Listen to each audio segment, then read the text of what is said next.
All right, everyone, and we are back for the final run of Spyrothon 8. All good things must come to an end, unfortunately.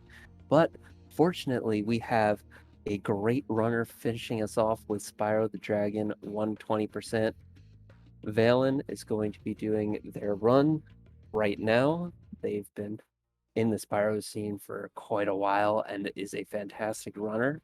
Valen, how are you feeling right now? I'm feeling all right. That's good. You had your coffee. You're all ready to Yeah, I'm not do used this as to fast as possible. yeah, I'm not used to running this late, but it'll be good. Well, we appreciate you taking the time to run it this time of day. So, whenever you're ready, you can kick it off, and best of luck. All right. I'll start the game here, and once the timer gets down to 3 seconds, I'll count it down. All right, so here we go.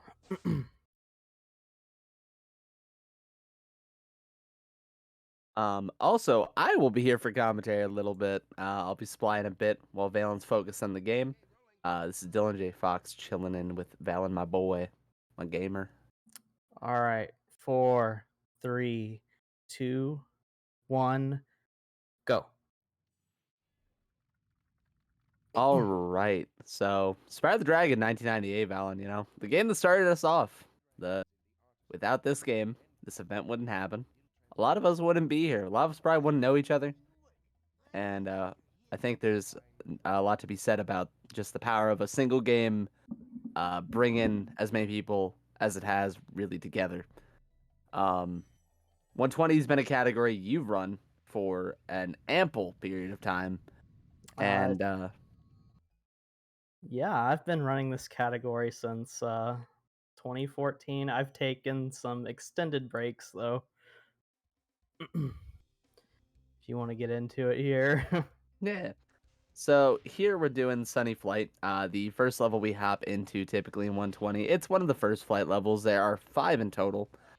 Basically, it's the only level Spyro is able to utilize free flight, and you have 4 different types of objects or things you need to flame or travel through, or some combination of those things, um, to collect gems as well as save time and complete the level within the allotted time.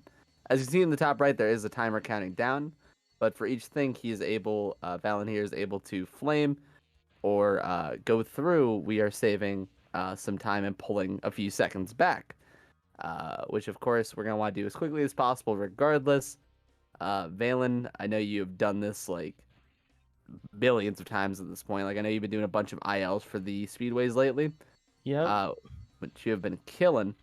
Um, so this Sunny Flight, absolutely textbook, absolutely clean, and we're off to the races with a great starting split here. Um, So the primary intention of 120%, as you might guess, is to collect all 120% of the game. Who knew? You want to Yeah. collect all the uh, all the dragon's eggs and gems, right? That's all it is. Yeah. It sounds simple, but once you start getting into the like lower times here, it gets quite difficult. Speaking of which, Dark Hollow, this level is man, I'm gonna be going for quite a pretty a decently difficult route here. hmm I would argue Dark Hollow at top level is probably the hardest level in the first hub. Personally, I I would think agree with that. if only because of this one little trick that we're going to see them do here in a moment. First, we're going to have to clean up a couple of gems. Very nice use of the flame charge mechanic, which we are going to see plenty throughout this run. Basically, you hit flame while you're charging, while you're near enough to the hitbox of an enemy or a box, and instead of kind of the gem just falling like you would when you normally flame a chest, it actually homes to you like it would when you were charging. And Valen go for this trick. Nice. Very clean. Very clean. It looked super simple, once again, because Valen is a very skilled runner. I will 100% say that. at least 40 times over the course of this run.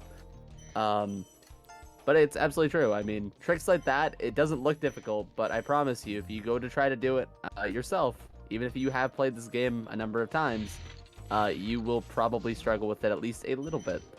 And doing that in a marathon and doing it on the platform we are, it's pretty dope to see.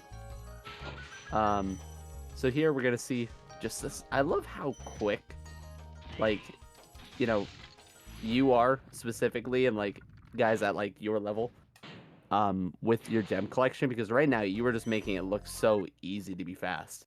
Yeah, it's taken a long time to get to that point, you know. As you said, about like 7 years on and off, you've been doing the game. Yeah, I've taken some extended breaks, but yeah. But like even still, like that is an insane amount of time. Like for context, like I personally have run the category a little bit, and I believe my PB is a 151 something. And I only really ran it for a short period of time, but like the amount of time it takes to optimize and really whittle your time down into like the 120s just genuinely takes a lot of skill and effort that not everybody is willing to put time into. And I know one of your personal goals coming up here is to really make your way into the top 10 of the category again, top 5 possibly even, I think you said to me at one point. And let's take it one step at a time. hey, listen, I'm just here to be your biggest fan. That's what I'm here for. All right. And I think Dale Man's got somebody on his heels here. Oh my god. But here we're hopping our way through Stonehill.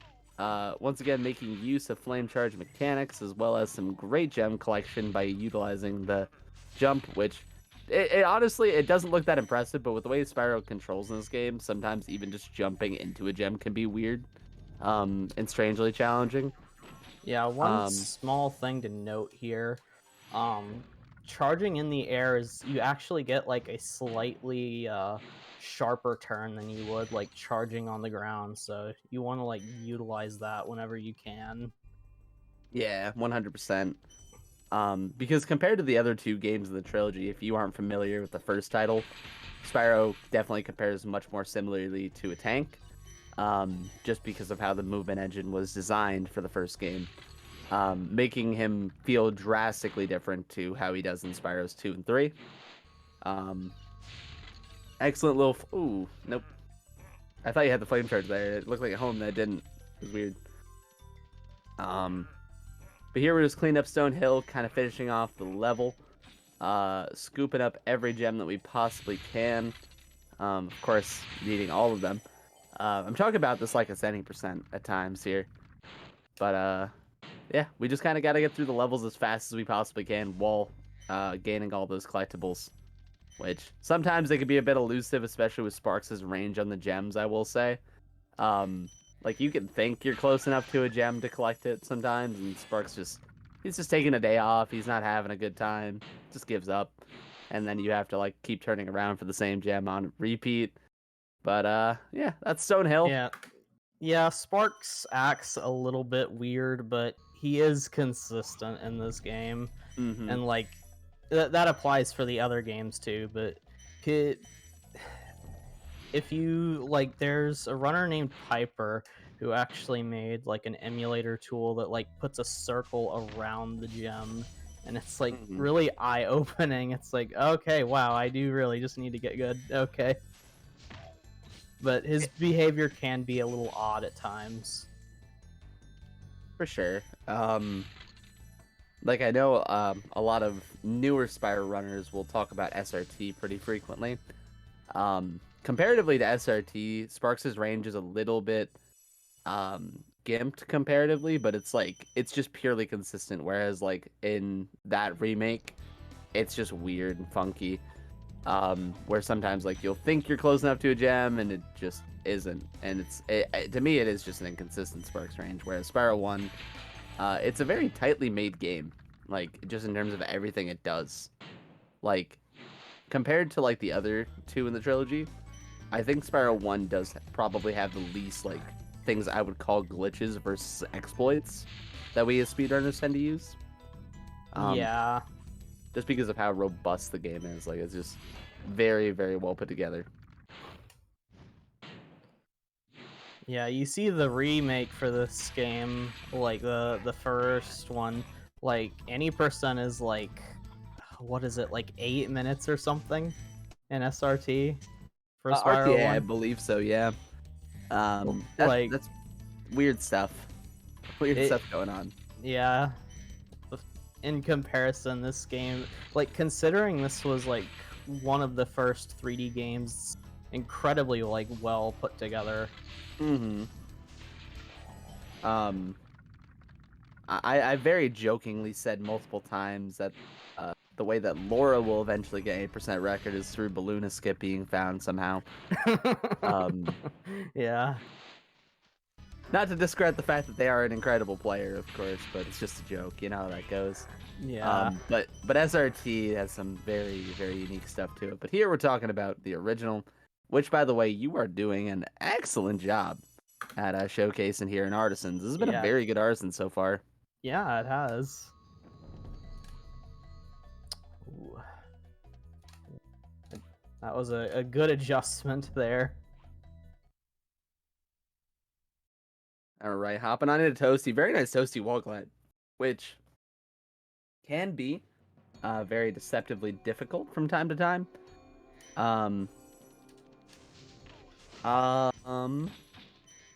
Valen, just a little thing. I'll remind you after the level, but after you get to the balloonist here, do you think you could try to reload the ping call and up it to 2500 bit rate?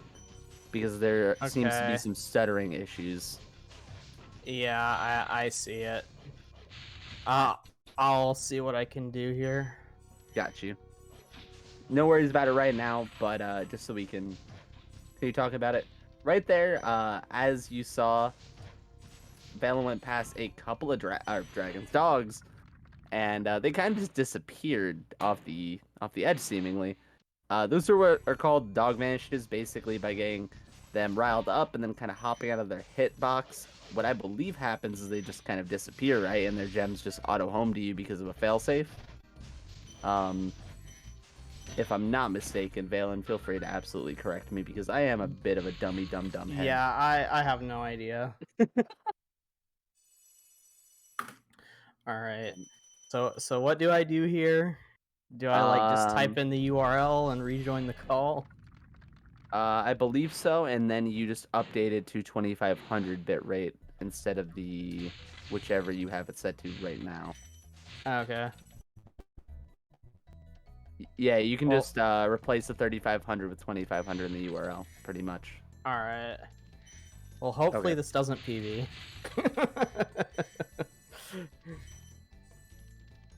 Just a little bit of a joke.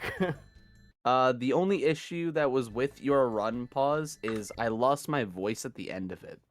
For some reason. But here we're hopping on the balloonist. We're gonna be heading on to Peacekeepers, but we're gonna have a bit of a tech thing going on here. And I think we might be close to good here, hopefully. We're gonna black out for just a moment, but we'll be right back with the action in a second. Once again, we're just trying to make sure we get the viewing quality that you guys really want as best we can. Yeah, as Phoenix is kind of saying in chat. Right, 2500, right? Yeah. Okay. All right, and we're hopping on into Icy Flight. We're back at it.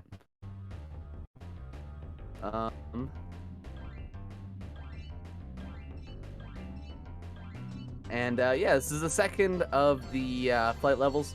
There's gonna be one for the first 5 hubs. The sixth one does not have one. But leading up to it, we have 5 individual ones, which are pretty fun. I think they're a nice like little break in the hubs compared to kind of what speedways are in 2 and 3. Yeah, I just need to like sometimes I go a little bit too ham on this specific flight because it's the one I've grinded the ILs of the most. For context, I've gotten 3rd place now. 4th place is a whole half second behind me at this point. So I can get a little too crazy on this one sometimes, but that was fine. So what I'm hearing here is that you're kind of a gamer. Is that what I'm hearing? Like, is that what it sounds Just like? a little bit. All right. Well, I'm a bit of a gamer myself. It's whoa. Anyway, we're hopping on over to usually you guys missed it. There was a bit of a wall glide we did to get here. But the screen was blacked out for it. Basically, we hopped on over to where that flight was, so we didn't have to blow down the giant stalagmite that was kind of peeking up out of the ground. And by doing that, we're gonna hop on over here and kind of do the end of Peacekeepers at the beginning. I believe that this saves around like 10 seconds overall this route compared to the other one. If I am wrong, feel free to correct me, because I am, once again, a bit of a dummy dumb head. Yeah. Yeah. Yeah, compared to the first hub, we have some actually aggressive mobs to contend with. Thankfully, they're not too hard to deal with. But they can be a bit tricky here and there, especially the ones that hop in the tents. If you're trying to be fast, they can jump in their tents and decide to, pull out their. What's a family-friendly way to say this, Valen?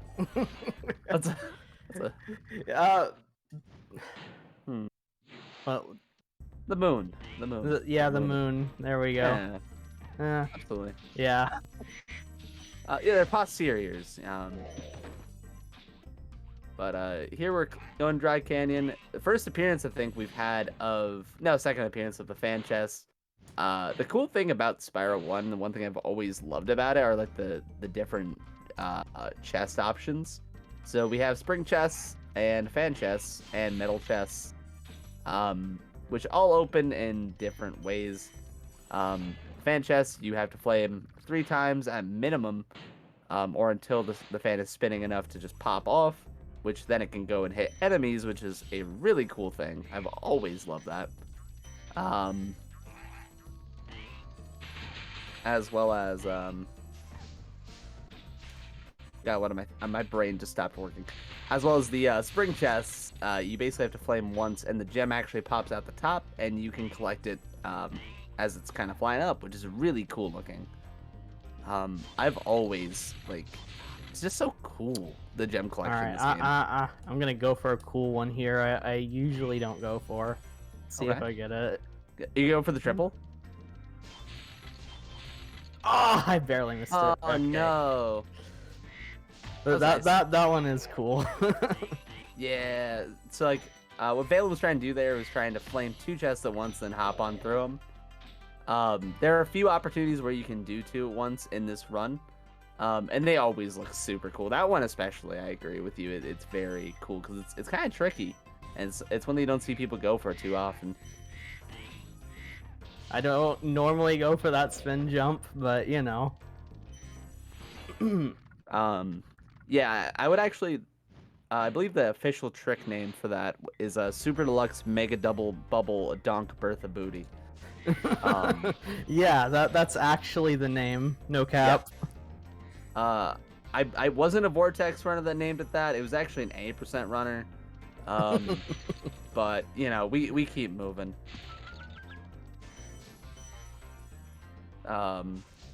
Also, we have fireworks chests. I completely glossed over them. I knew there was one I forgot.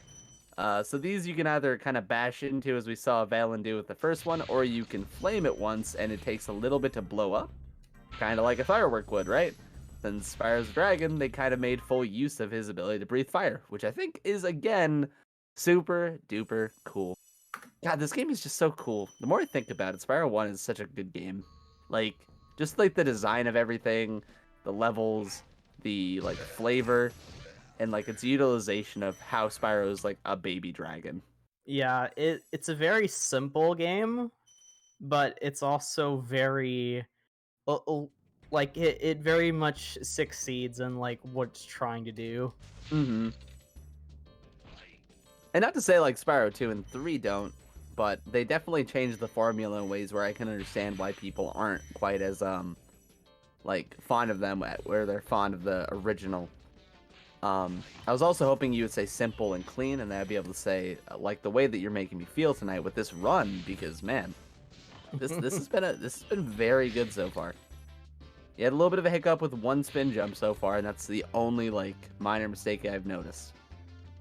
Yeah, and again, I don't normally go for that, but I just kind of wanted to for the marathon.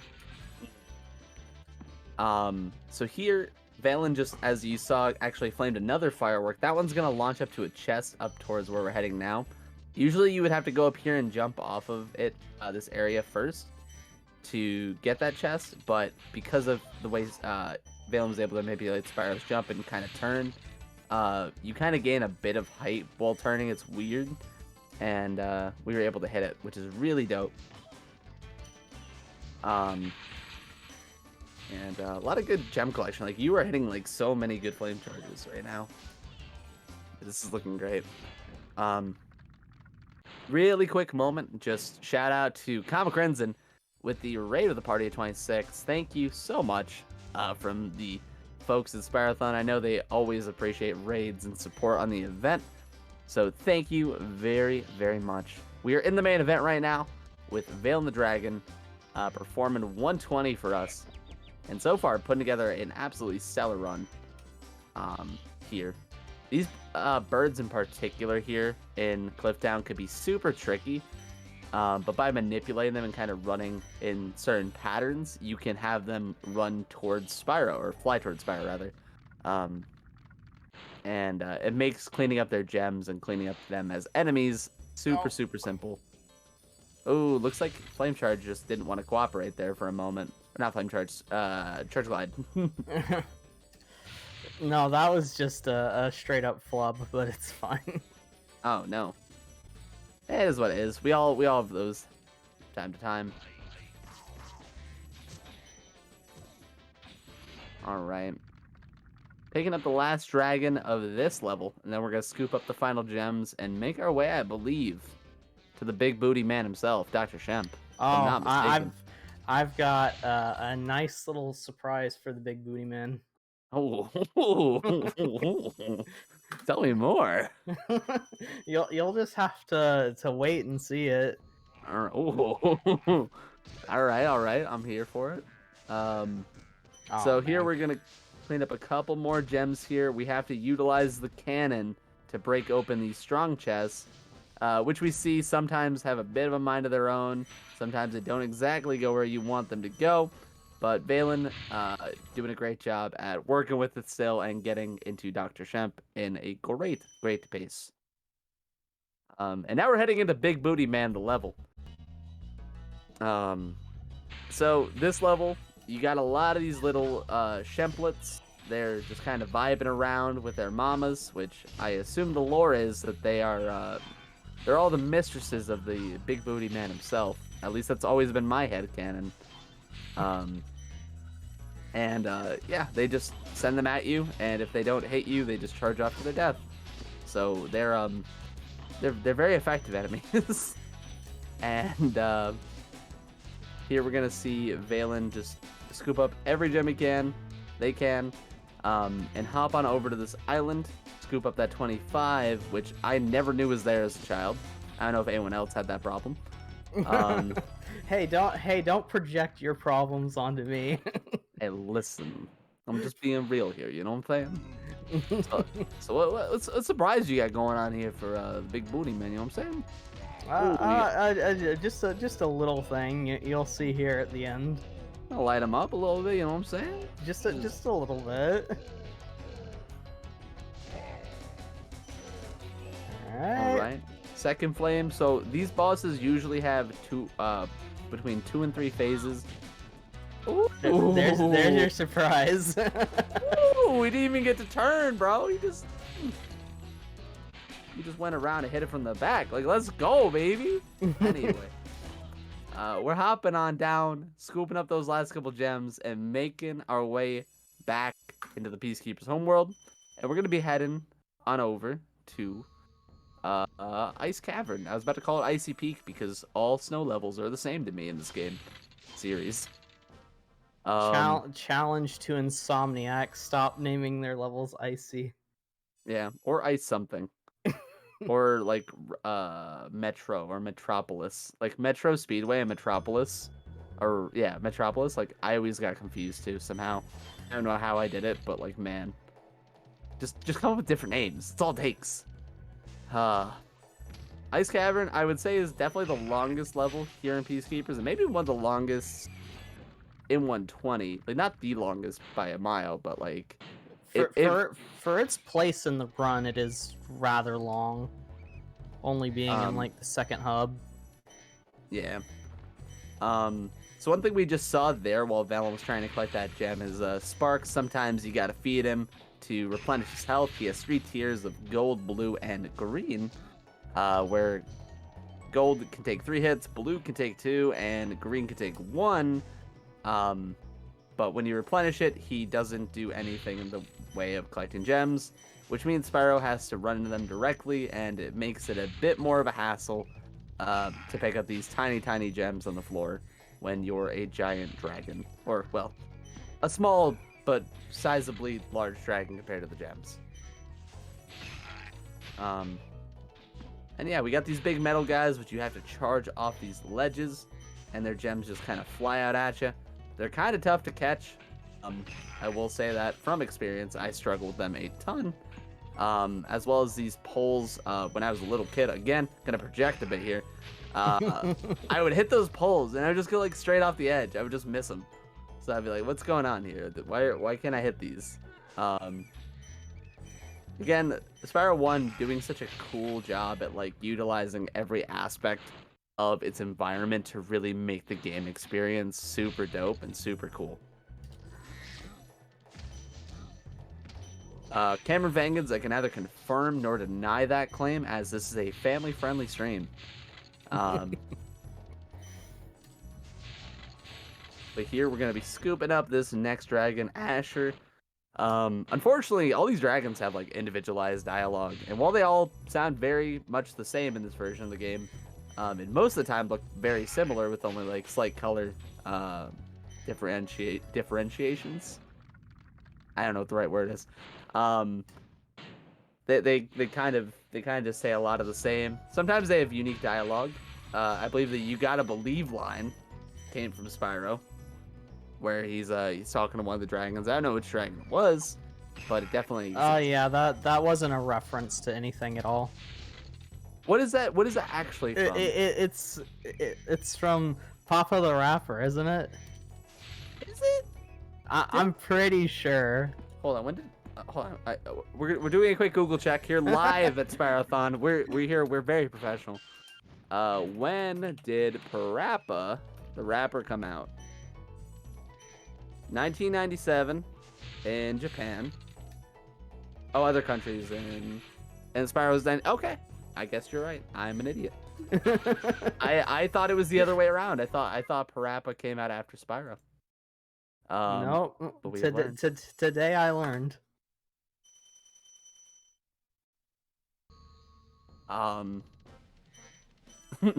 Today I was this many days old when I learned. Magnus. We're gonna see Magnus again later, aren't we? Are we gonna see him after a certain point? You see all the dragons later. Wait, not all of them, right?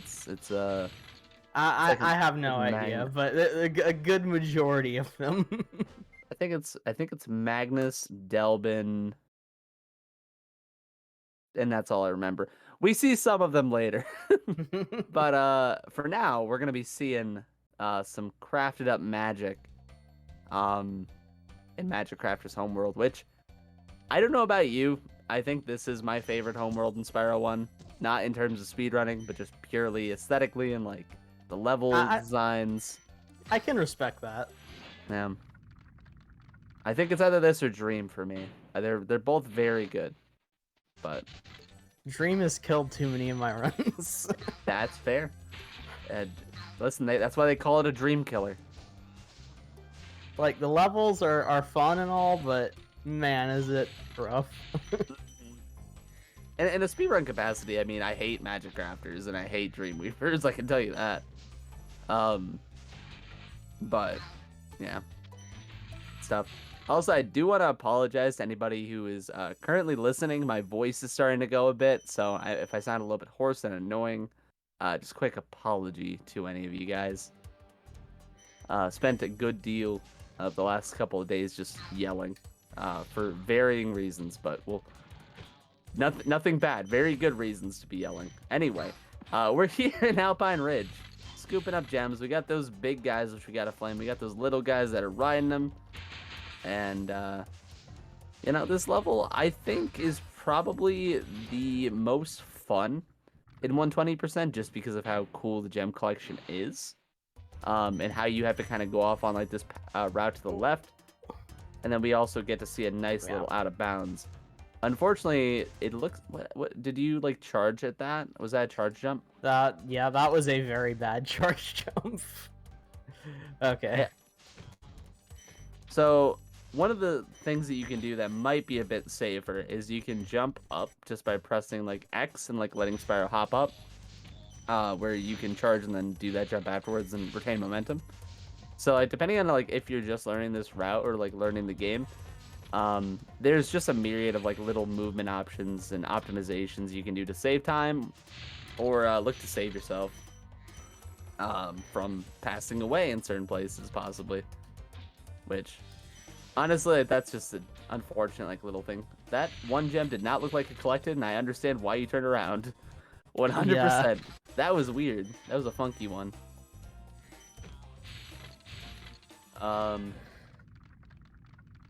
Eldred, Nether Dragon in the bank.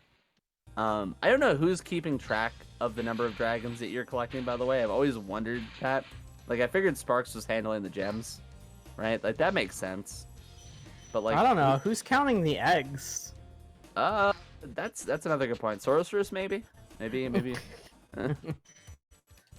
don't know. Maybe it's Hunter actually doing something.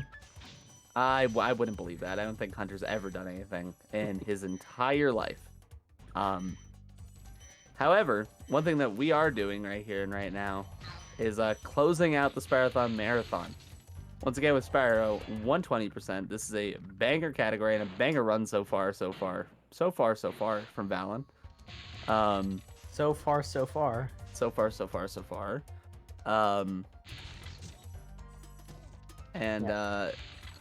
Once again, the objective is just collect all the things, and there's not much to say beyond that. Aside from that was a really cool out of bounds, which I didn't notate, but yeah. Yeah. Yeah. Just the best game, you know, no bias. Yeah, I mean, listen, if you had to put together a tier list of the best video games of all time, without any bias, of course, like this is from, you know, a very unbiased source that I've been recently informed of, named Jonathan Spyrothon.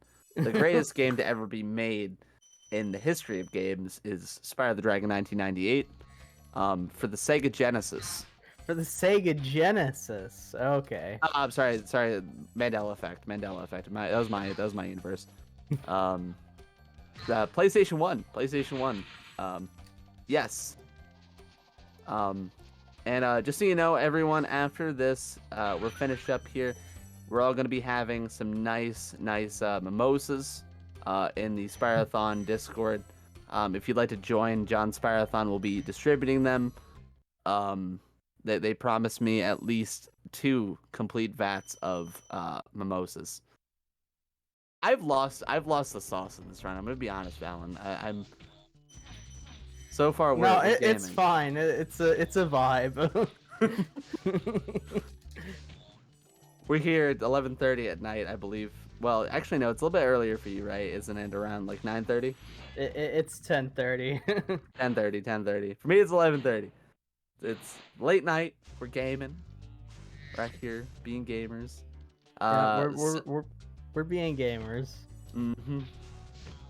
So one thing that you just saw Valen do is wait on the cycle there. This level does depend on those cycles as well as the spider cycles, which are in the caves.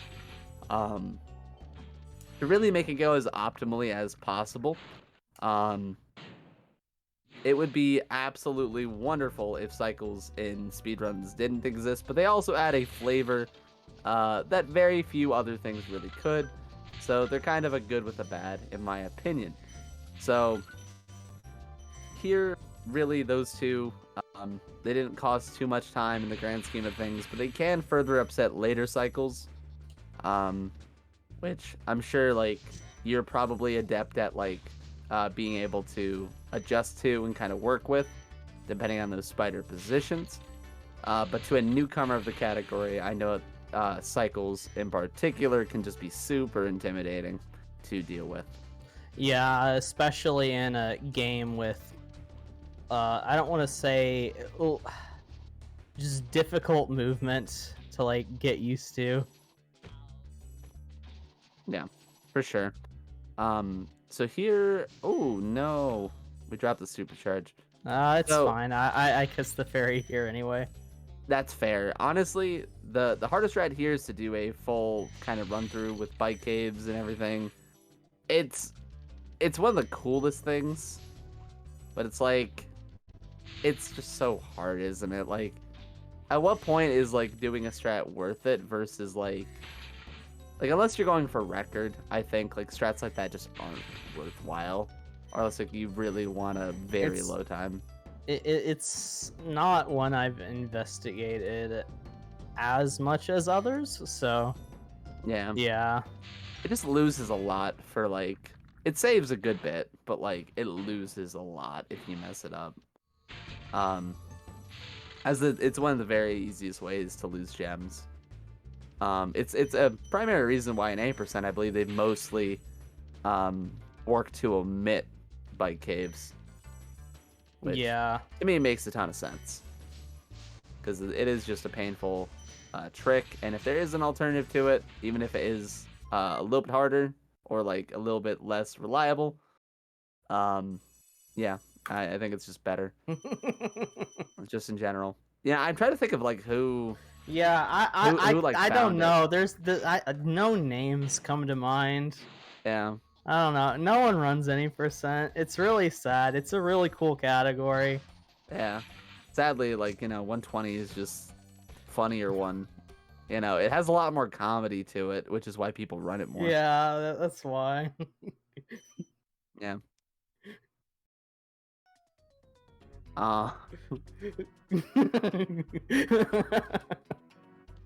All right. So here at the beginning of the level, I'm gonna be honest. This is another thing I just did not know about as a child. Like turning to the left here at the beginning of the level, I had no idea you could go over here. Just no concept. Yeah. Here we're gonna see Valen scoop up a bunch of gems, and head back kind of towards the beginning of the level, but in a weird roundabout way where we're getting all the gems which we otherwise wouldn't be able to get through any other routing. So scoop up everything from the start, basically.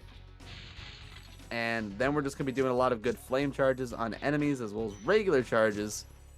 Namely on like these big guys with the clubs. They're super challenging because the way... Nice! Wizard proxy, holy! I wasn't expecting you to go for it, so I was so not ready for it. Yeah, that's an animation proxy.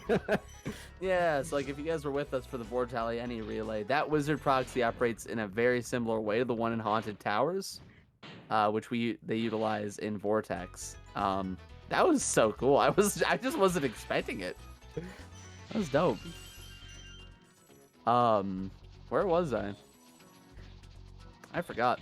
Anyway, we're supercharging again, which is another cool mechanic which they included in Spyro 1 to add to his movement repertoire.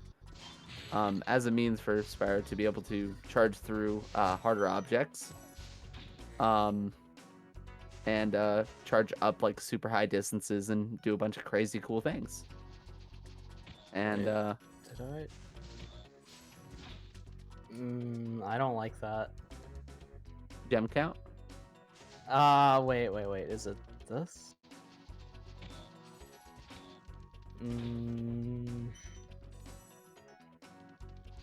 Are you alright? What are you No, questioning? I think I missed a gem. Wait, am I going crazy? I think you're fine. Okay, I'm gonna check at the end of the level, but I think I missed a gem. If you did, I'm uncertain of where it would be.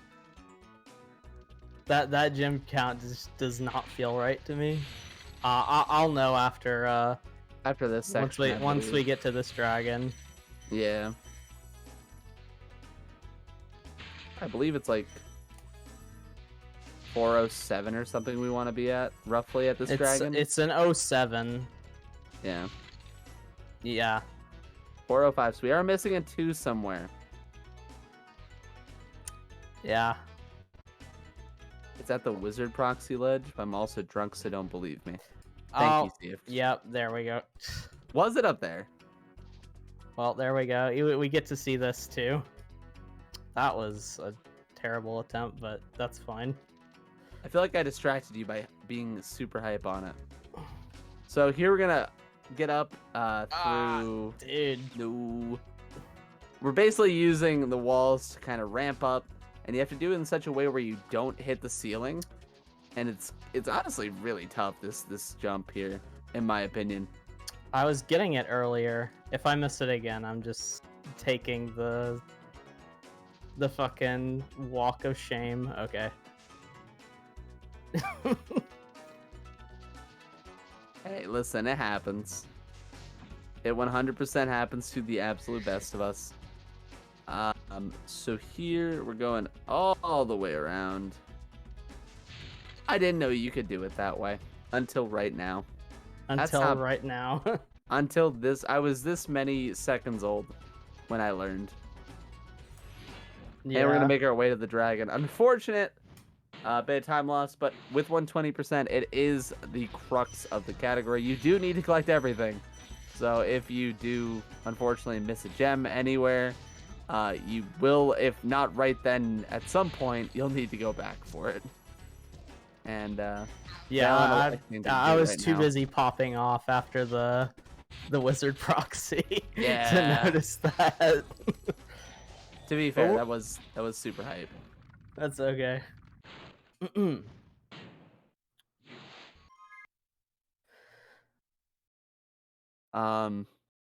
So here we'll return home. One thing to mention a little bit is you're gonna notice like some diversity in the amount of gems each level can have. I believe all the flights have 300, which we're gonna be heading into Crystal Flight here, I think is the name of this one. Yep, Crystal Flight. And some like these other levels will have 400, some will have 300, some will have 500, some will have 200. It's a weird variable, and I'm not exactly sure why they did it that way. I know that the end goal was to make it to 10,000, and they didn't want to just do 20 levels with 500, but yeah, it's always confused me, like why certain levels had less gems or more gems or whatever. But here we're going on through the hardest flight, if only because of the turnaround.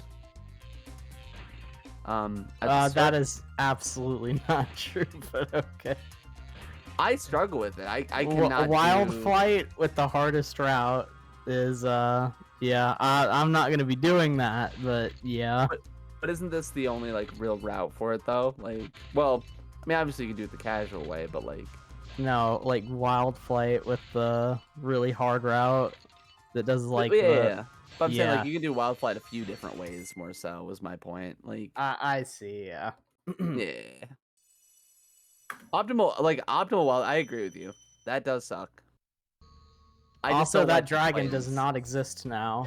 He was never there. Don't worry about it. Yep. Listen, from your roommates back in Boulder, we ain't never getting older, as they say. You know, that joke really blew hard. I'm just gonna say it. But hey, I'm glad you're willing to admit your faults. hey, someone has to, right? Yeah. If I didn't admit them, then Lumi Laura probably would for me. But speaking of Yes, things the great Spyro 1 80% finished runner, Lumi Laura. True, true. That's absolutely true. They are from Finland. So here what we're doing in Blowhard, it's actually oddly enough very similar to any percent. Just scooping around gems, picking up a dragon, and in general, doing the boss level really fast.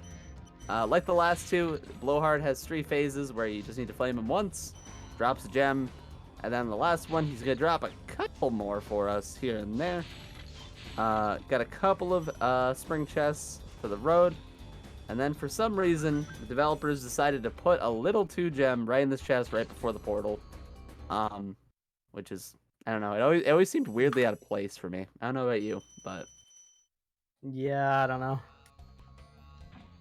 and now we have to rely on the Tuco RNG here. Oh wait, we're not Vortex. Take the L. Yeah, get fucked, Vortex. No. Absolutely rolled. Vortex runners in shambles, crying their eyes out as we head on to Beastmakers with no problems. We don't need Tuco RNG. Anyway. Fun in, get an extra little sparks level off of that chicken, and start scooping up gems. It's the same story with a different coat of paint on it. We're gonna go through a couple of different levels here, and we're gonna be just collecting more dragons and collecting more gems. Technically, to leave Beastmakers, we only need to meet the requirement of 50 dragons. I saw that message from Phoenix. I'm gonna try this again. All right, I'm gonna try to change the bitrate again once I'm out of this level. Got you. So here in Terrace, we have these big guys, we have these little guys. The big guys can deceptively hit you from very far away. As well as the little guys can be a bit aggressive from time to time. But if you are quick with your movements and quick with your flame / charging, and just general movement, you can absolutely clean both them and their gems up without any issues, as we are seeing Valen do to absolute perfection right now. Honestly, with the exception of that hiccup in Wizard Peak, this has been a phenomenal showcase of 120 so far, might I say. Thank you very much. It was honestly, it might even be better as a showcase because you showed both / all 3 ways to get up to the wizard. So that's pretty dope. Yeah. Unfortunately, it just costs a bit more time because of the, Anyway, we got more fireworks chests. We got more of this stuff going on. One thing, like, I don't know if you did it on Blowhard or not. Is there any reason that you know of why Spyro kind of collects gems, like, not faster, but like they'll home do him faster on certain things if you do a roll? Is there any reason that happens? I don't know. Like, it's not something I've thought a whole lot about, honestly. Gotcha. I've always wondered it because I've definitely seen it like with certain areas, and like I do it on like Blowhard's like last hit, and on a few of the metal chests that you blow up with fireworks, like the one that you went by before, the one earlier in Terrace, and yeah, I don't exactly know why it seems like he just homes the gems faster after like those circumstances, but if anyone in chat wants to elaborate, absolutely feel free.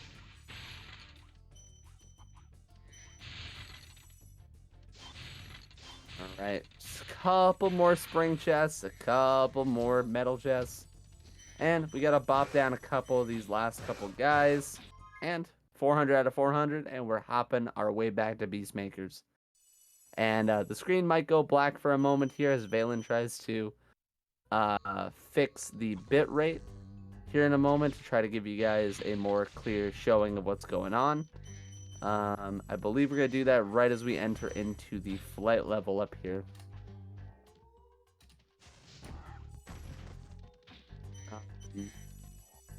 That boar around the back of that building as a child was like a Five Nights at Freddy's jump scare before Five Nights at Freddy's existed. Yeah. Absolutely terrifying. You're just chilling. You're Spyro. You're like, oh, what is this world? And then he just charges you, and you have no idea what's happening, and then everything's on fire. And yeah, Absolutely. Oh, okay, there we go. All right, we are right back with it. And we are starting Wild Flight off. I believe you said already you're not going to go for the most optimal strat. There are a few different ways you can take Wild Flight. Some being easier than others, but all in the interest of saving time. The most optimal strat obviously can save more time, but if you manage to mess it up, it loses a significant amount more than it saves, which I cannot in any way blame you for electing to not do at all. Yeah, especially in a category that's like an hour and a half, like 2 seconds for like. I could do the other thing, and I have practiced that some, but I can PB at this, like not on this run, but just in general, like without it. So there's just a lot to still learn. I 100% agree. And that's the cool thing about Spyro 1, as it being the definitely most played among the original trilogy as like a speed game. It's received like the most like possible like coverage. Like people, there are still things being discovered today, but overall, like this game was like milked pretty dry in the first few years of speedrunning really taking off as a hobby in Spyro. And all of these different strats kind of have been discovered over the years and rediscovered, shown different ways where they can be optimized.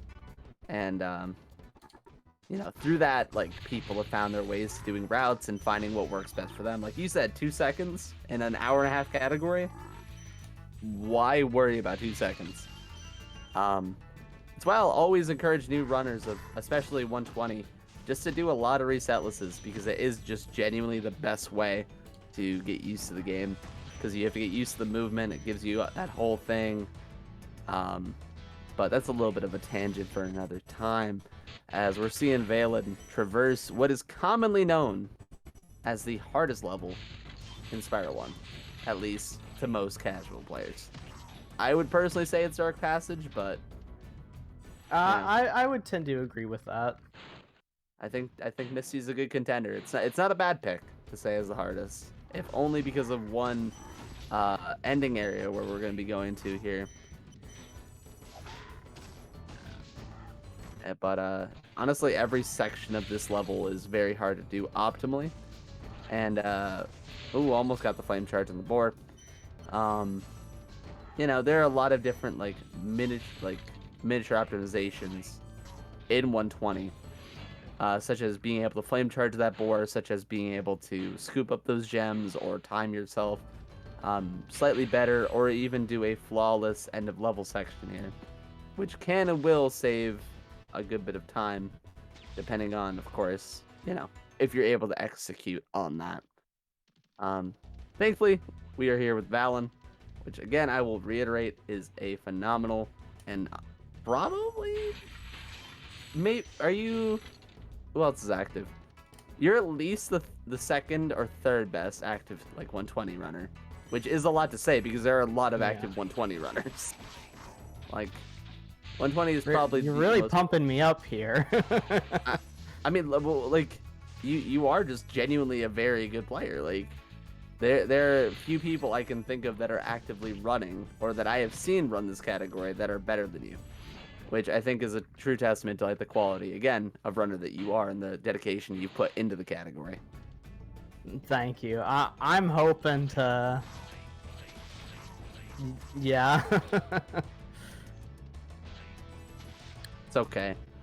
Coming up here, we got... we got the Enimisi Bog, and very commonly known as Guanton. We're going to see if Valen's able... Okay, very good so far. One hit, that's fine. Pretty good Guanton, I will say that.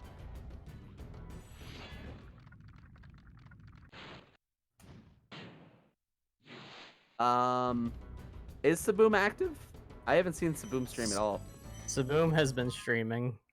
Oh, okay. Yeah. Well, I guess Chris is as well. Anyway, That either j- way, I would like to point out that my intention was not to compare, but once again, just to notate the quality of runner we have here with Valen here, guys. I apologize, I wasn't aware of people who were active, but yeah. Treetops.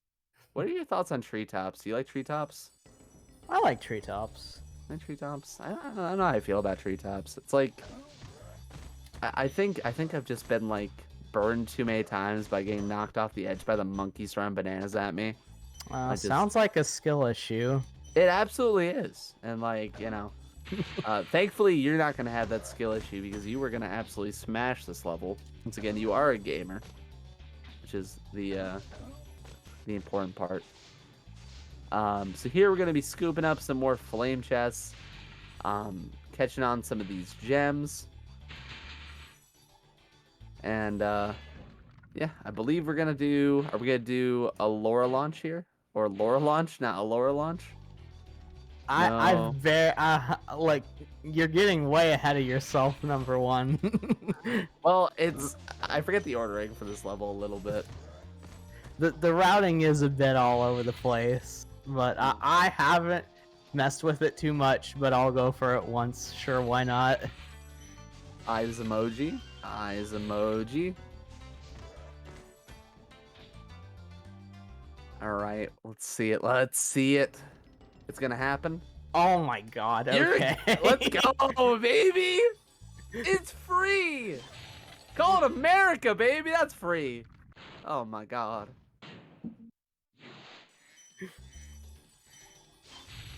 Ladies and gentlemen, that was the Allura launch. They weren't able to win the relay, but they were able to win your hearts. The Allura leap. Yep. Oh yeah, I forgot. Anyway, scooping up way more gems. Hopping on over to another dragon. I keep saying it's the same story with a different coat of paint. 120 is like, it's very amazing to watch, like just visually. But like, there are a few tricks that are as impressive as like a Laura launch there, or sorry, a Laura leap. As well as like some of the out of bounds we do here and there. But a lot of it's just that good gem collection, that good, just general overall collection of the dragons and everything, and making sure your routing's good, which helps elevate the run that much more. Speaking of impressive tricks, we got Stone Knot. Oh, wait, did you get the first chest and then no? What? I swear you went through the first chest. That was weird. No, I didn't. I barely missed it. Gotcha. Well, we're 500 out of 500. We still hit Stone Knot. Easy peasy. Yeah. Trick named after a runner of this game from many a year ago, I believe. Yeah, a Swedish runner from like 2014, I think. It's been a while. I thought you were gonna say a Swedish runner from Sweden for a minute, and I was like, all right, well, that's good. That's good, right? It's good that he's Swedish and from Sweden. That's cool. Yeah. So, once again, one of the cool things about Metalhead is it does feature a kind of important early detour where you have to kind of come over here and scoop up this key. That way you can open the chest towards the end of their boss fight. Which I would say Metalhead is the closest thing to an actual boss that Spyro 1 has. Yeah, I would tend to agree with that. Yeah, it's like, compared to Toasty, Champ, Blowhard, which we've seen so far, he is easily the most, like, difficult to beat. Not, again, to say he is, like, hard, but if those were all, like, super easy Babby mode, he's maybe easy mode, or, like, slightly harder mode. A little bit of trouble there with the bananas. I mentioned it before in Treetops. Those monkeys, they can be tough. They can be tough little guys. You know what I'm saying? They're throwing the bananas around. Yeah, a little bit of scuffed movement here, but it's alright. Mm. Grabbing that fodder there, because I'm not so sure about this cycle, and I really don't want to go Sparksless. Mm-hmm. Another mention of that word cycle.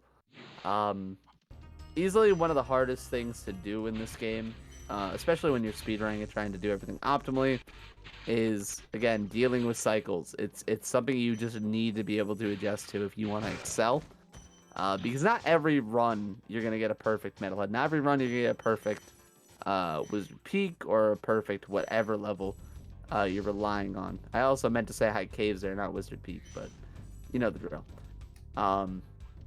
And by being able to adjust, you can really work to alleviate the time loss that you would otherwise face by kind of struggling to work around it. And here we're seeing Valen scoop on all these dumb pillars, these posts, to finish off Metalhead and collect all these good gems. I've never seen that 2-gem down there in my life. Yeah, why was that's that a down there? really far bounce. That's But so weird. it happens sometimes. Never seen that. That's cool though. I swear I've said that at least like 3 times over the last like 2 runs, or well, 2 things I've commentated here. The relay and then this. But yeah, 500 out of 500. Now all we gotta do is clean up the home world, and we're heading into Dreamweavers. It's crazy how fast this run has gone. Because I feel like we were just in Artisans. Like, I really do. And I am not saying that as hyperbole because we're speedrunning. I'm saying that because I feel like we're pulling Artisans. You know, it's weird. I got the same feeling when I ran 117, and that's a 3-hour category. Like, man, it really hasn't felt that long. But here it's even, like, more, like, noticeable. Like it just blows by. Yeah, 100%. I've definitely noticed that in races too. Like whenever you're like doing it with people, like just chilling, chatting, whatever. Like you get to like Dreamweavers. It's like, wait, hold on, how am I here? What's going on? It's wacky. Good question from Cameron Vangens in the chat. Do you think Metalhead knows the Iron Giant? Do you think that's something that's happened? No, the Iron Giant's cool. Dang. That's the difference. Metalhead in absolute shambles right now. Crying their eyes out. Alright. Dreamweavers, shoutouts to the Dreamweavers fans. Everyone and their mother loves this hub world, definitely. Speedrunners especially love it, I know. Because it features no hard strats and all-time save every time you run it. It's crazy how whenever you go into this hub, you only are able to save time and never lose it, right? Yeah, that's just how it goes. Yeah. Just the easiest hub. Yeah, This is something people are saying. Like, it's weird because like when you go into this hub and like you go to like you're on towers right now. I believe going into this level alone saves around 8 seconds in Misty Bog, which is like. You might wonder how like that works, and I could explain it, but I feel like if you just don't know, it's kind of a skill issue. So why am I gonna explain it? Yeah. Like people get it. Like just look it up. Like read a book, take a hike, all that. But no, for real, Haunted Towers. Let's talk about it. This level, single-handedly, stumped me as a child. I had no idea how to get anywhere in this level. And it was so confusing. But in general, I would say again, it is a very robust, well put together level. You have all these metal guys, and you have a way to beat them through the Super Flame power up, which gives you like this super cool pink flame, slash like kind of reddish flame. It's kind of pinkish. It's more red in this game. But pretty much the flame can flame through any metal enemy, as well as any metal chests and or spring chests, which goes again a long way in allowing you to utilize Spyro and allowing the devs to really utilize every facet of the fact they're playing with a literal dragon. as their main character, which again is super cool. And yeah, by kissing that top fairy, you actually get to utilize that super flame power up for the entirety of the rest of your time in the level. I believe there is actually a timer on it, but it's like incredibly stupid long, so like you'll never actually run out of time. Like it is like beyond dumb long is what I mean. Like it's like several days or something in real time. It's just like it was like the max like that a bit integer like could accommodate for on like whatever like program they were using. Mm-hmm. I would assume anyway. Yeah, because Spyro 1 operates off of a lot of like I don't even know how to describe Spyro 1's engine. I'm not in any way knowledgeable on it, but like it's very wacky how many things are connected to numbers and like timing related events in the game compared to what I would assume.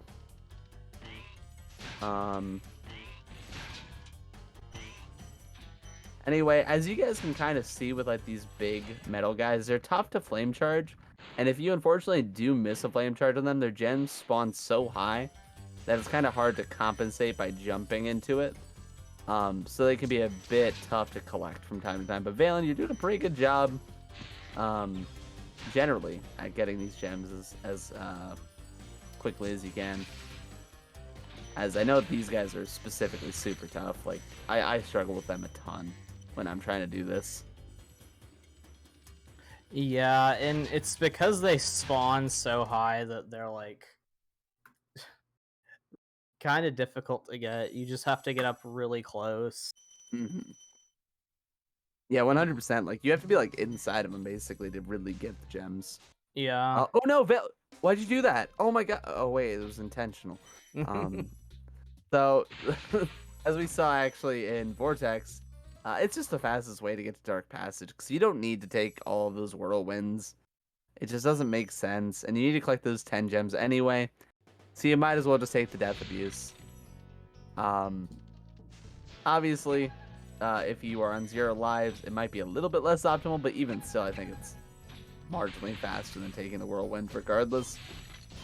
And yeah. And also, thankfully, Spyro 1 has like a lot of just extra lives just scattered about through the levels. So like, I would argue most of the time, even if you are a more new player, you probably won't be on 0 lives at this point. But yeah. So these fools, they operate again on a timer, as we were talking about just a moment ago even. Basically, these enemies can turn into 2 different forms, the dogs and the turtles, which are significantly harder to kill, depending on if they are in the dark form versus the light form, which you can see as the Jester's lantern kind of turns off. And we see Valen get a little bit launched on. Shouts to the Vor Runners. The Vor Runners, yeah. Yeah. They are really the forerunners of the next generation of speedrunners, truly. But anyway. With these different enemy types, the turtles in particular, I think in the small form are the most infuriating enemy in the game, and I will again die on that. As well as the mushrooms just not wanting to get flamed apparently and give you a sparks, which now will make this very good recovery there. I respect you not going for a sparks immediately. I respect it. I wouldn't have done it, but I respect it. Yeah, I changed my movement a little bit there, but whatever. So there, Valen really had a like those mushrooms just did not want to cooperate up top. But because they weren't able to find a sparks, they unfortunately passed away.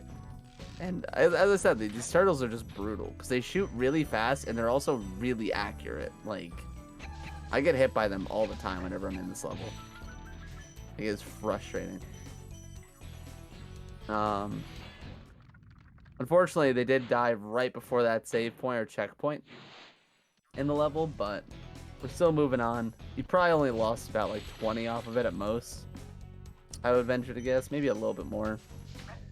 Yeah, maybe a little bit more. I don't know. I'm not paying too much attention to my splits at this point. Yeah, I have them open, but yeah. I don't blame you. I'm just saying for like the people more so like at home, just so, like they have like a concept of like those, like where those Yeah. mistakes kind of add up and like how they can affect the timing of it. All right.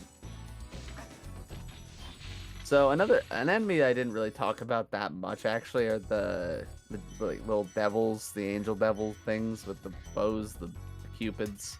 I don't know what they're actually supposed to be. I've like never understood them. They terrify me though. Um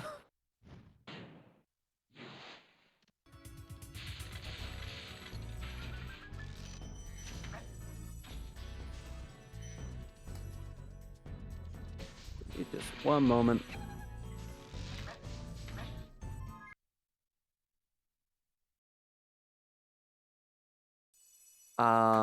Yeah. Oh, is that your Mercedes you're getting for participating in Spyrothon?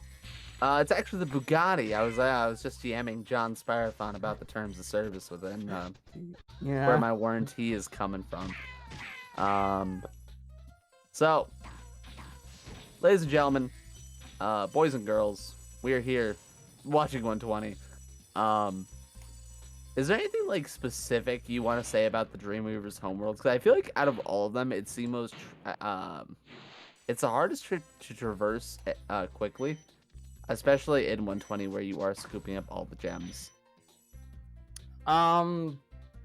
It's just good to accept, like, at the end of the day, this is like a hard game, and this hub in particular is hard. You're like going to lose runs to it, so like just kind of having that mentality where like you don't get too attached to runs like that have made it into Dreamweavers, because like it's still like very easily could just, you know, in there,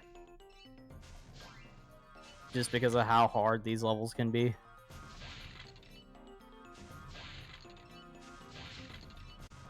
Yeah. And like I feel you on that. It's one of those things where like the difficulty scaling, in my opinion, in Spyro 1 in particular, is like really good too. Because I think like hubs 4 and 5 and 6, like they feel significantly harder. And like Magic Crafters feels like a good like middle level of difficulty, and then Peacekeepers it feels like a little, it's notch up. I think it continues to do that. And that it kind of goes across speedrunning too. As I think before you hopped in here for the run, you mentioned to me that Dreamweavers is easily the most intimidating among the hub worlds, just because of how frequently, like, you know, you can possibly throw runs to it, or like, you know, different areas of the run where it just becomes increasingly challenging, which I think is just fair. Sure. Speaking of challenging, Lofty, Yep. I go, yeah, this fucking route, Yeah. yeah, Mm-hmm. It is what it is. It's just hard. It's just a hard level. This is another one that depends on cycles a reasonable amount, right? Like, you have a yeah, there is some cycles. I think they're like either camera or proximity based, so they're usually not that big of a deal. Moo Daddy is Dragon 69, nice. Yeah, so like the blue boy proxies, like you were saying, or like we were saying, as well as the turkey proxies, turkey timings, they can be a bit finicky here and there. Making this level super challenging. That trick, yeah, I like to call it Turkish Airlines. Oh, okay, that's fair. That's why I like to call it too. Whoa, Whoa, whoa, whoa. This is whoa. kind of flattered right now. I don't know how to feel. Like this is feeling some kind of way. Anyway, gems like to be a bit finicky, just in general. Not really, but just movement. Slight optimizations can lead to just better gem collection, which overall I would say you've been doing a really great job with. But just slight like mismovements, go a little bit too far left. Sometimes Spyro just doesn't want to hook onto that, or Sparks doesn't want to hook onto that gem. Yeah. And you have to turn around. It's that whole hassle because you have to do the jump inputs. And here we got the balloon cycle on all three of those balloon boys. Very nice. Again, doesn't look hard, but I would argue that if anyone here has just done it as a kid or like just in general, I tried to like speed run, there's a good chance you've struggled on it at least a little bit here or there. And now we're gonna see the funniest supercharge in comedy history. So, hopping on over here, hopping on up, get all that height, get those fan chests because we don't want to flame them. Oh no, pain. And looks like we're gonna go for it, possibly again to an extent. You are on 0 lives, just so you know. Yep. That's how it is. Yep. Play the game with the cards you're dealt, and you nail it the second time. We love to see it. Very nicely done, Valen. I would like to reiterate the amount of skill and finesse it takes to do that, and yeah, that was very, very nice. Hopping around the fountain, dealing with all these turkeys. The cool thing about them that I didn't really realize until more recently was, regardless of how you hit them, if you flame them or like what distance you flame them from, their gem will always home to you as kind of like a fail-safe, because I know some of them kind of fly over like the damage pool, so it makes it easier for again newer players to like not have to worry about their gems falling into the soup. Yeah.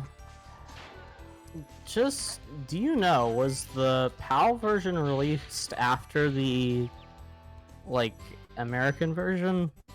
I can do a quick Google. Okay, because you mentioning that just made me think of, like, how the dogs' gems act, like, the exact same way.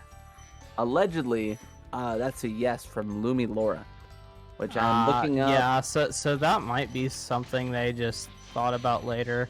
That's interesting.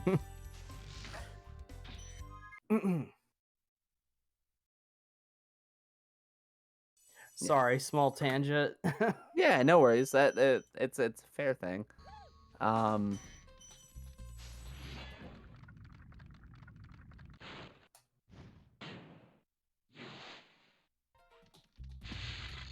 So, heading back out into Dreamweavers, we have one more level in this hub, and it's again boss level with Jackies.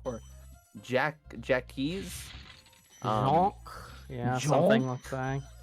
Jonk. Yeah. Hon, baguette. Jonk. And before we get in there, we're gonna be scooping up a couple more gems and all that fun stuff. And now that we're in Jonk, we're gonna be doing our very best to clean up all these enemies as best we possibly can before we get on to the proverbial Joker of Spyro 1 himself. Literally, because he kind of is a jack-in-the-box type Joker thing. First, we're gonna have to deal with a single cake, though. I know a lot of us like to be double caked up on a Tuesday. Valen's more of a single cake kind of gamer. But I understand. Listen, I understand. Not everybody likes that double cake. Yeah. You listen. You can't be like just slouch around on that double cake. You gotta hurry up and go. You gotta save time. Mm-hmm. Listen, I think it's getting late here. It absolutely is. Listen, I'm here to work with all the cake that I can. You know, I don't pride myself as a baker, but listen, there's one thing I look out for the most, it is absolutely the cake. I was trying to find a way to transition from there into the run, but anyway, Jock is dead. And now we have to go through the other sections of the level, which there are a few different ways to get over to Jock initially. But by doing one side and then going back through the other one, it allows you to not only get the key chest to unlock there, but also open up yourself to a decent avenue into making your way over to this side area, which, again, as a child, and I keep saying this, I just didn't know existed. Like, Yeah, they were very good with the secrets in this game. That's kind of one thing that was like lost in the sequels. yeah, 100%. There wasn't so much of that.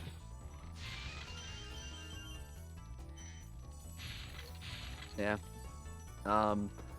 It's very cool to see them like implement like different like little side areas, and like I kind of it's gonna sound like a weird comparison.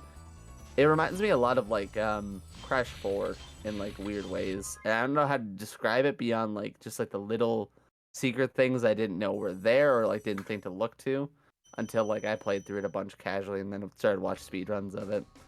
But Yeah. I think maybe Toys for Bob took a little bit of inspiration from their remake of Spyro 1 when making that game, honestly. But that's a tangent for another time.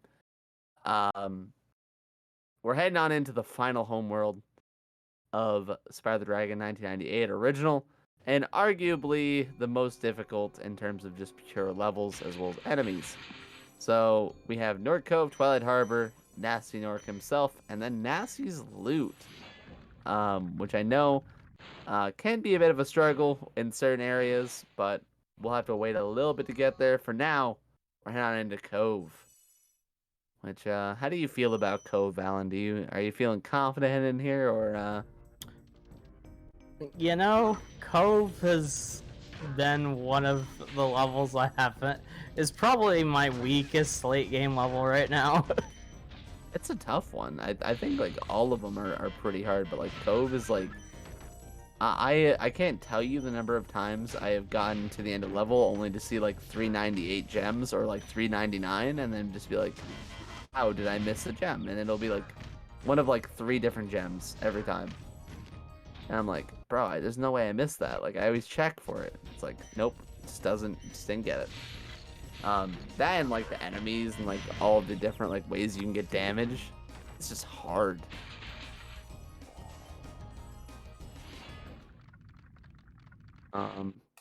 Man. Boy, yeah. There we go. There we go. Set up, pull up. To the after party. So all those big guys, the metal ones in particular, you of course will have to hit a TNT into or flame their TNT or some combination of things to actually be able to damage and get rid of them and, you know, pop off that gem.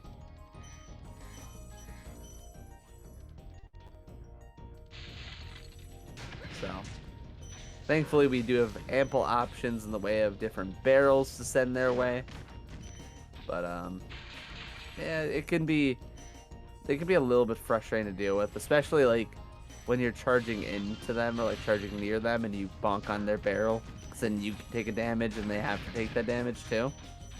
But you know, you kind of have to keep working through your sparks level, and it's frustrating from time to time. Yeah. All right. Now, these guys in the barrels, oh, we're past them. Never mind. I had a bit of a stutter there. That was actually very clean, all the TNT barrel boys. I missed one actually. That's quite common for me. Oh no. That's a Yeah. tough trick. Oh, we're going keyless. We don't want the key. Who needs the Nah, key? fuck the key. Keys are literally just not worth it. Who do you think this is? Is this fucking scrub hour? No, I don't think so. No, this isn't a DylanJayFox speedrun. This is a Valen the Dragon speedrun right now. Very thankful this isn't me running 120. Because we would be here for another like half hour, I think. Alright, going up there, collecting that extra gem. And see, right. I want to, you know what? I want to see what's my life count at. If I'm at 1 life, I might do something ballsy here. I think you have 2. Yeah, I do think I have 2. All right, never mind. Yeah. Oh my god. Dude, I know. It hit me. Hit me like a truck right there. So Twilight Harbor, I would argue, is the harder of the 2 levels. You know, you have this nice game about a dragon in this fantasy world, and then these guys just have guns. Literally, they just whip out Tommy guns and like FG-42s and stuff, and grenades, and they're like, "Yeah, you're gonna die now, dragon." And it becomes this funky little thing. Like, what's going on here? Like, why did where did they get these guns from? Like, what was like the thought process at Insomniac, do you reckon? Like, when they went from like, This is like, the Nasty Nork army. Also, I'm seeing something in chat about missing a gem. Oh no, you didn't. It was the one that you said you missed and you went back for. Ah, yeah. Okay. Yeah, you're good.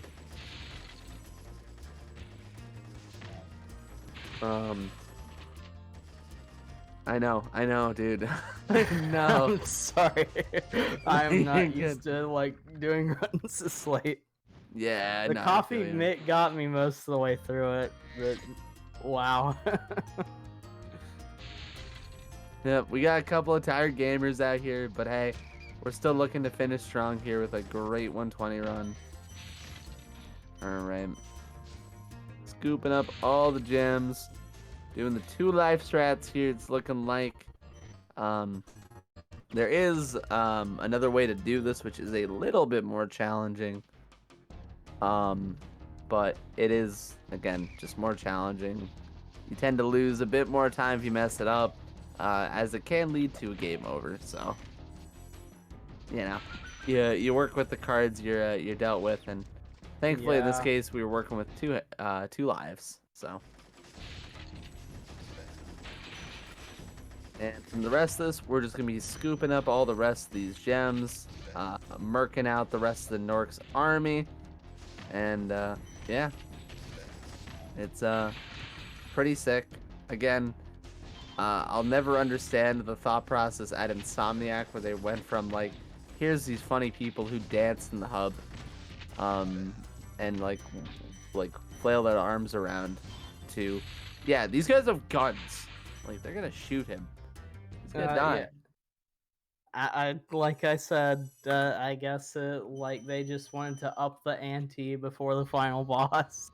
I know, to me it was just such a juxtaposition. Like, it just went from like, you know, funny, quirky to, man, guns. Like, Yep. you know, and artisans are walking America. at you with like wooden swords and stuff like that. Yeah. I guess in Hub 2 they had cannons. Cannons are somehow like less they feel less threatening. I guess because they're not really a modern weapon like in that form. So I don't know. Yeah. Somebody, Saint Lesbian brought up in chat. I think it's also because it was supposed to be the Machinist homeworld originally, or Machinist. Which is another good point. Like, they were supposed to be like a more technologically involved homeworld, which makes sense. Like, originally in like the demo or whatever. That makes some sense to me. Yeah.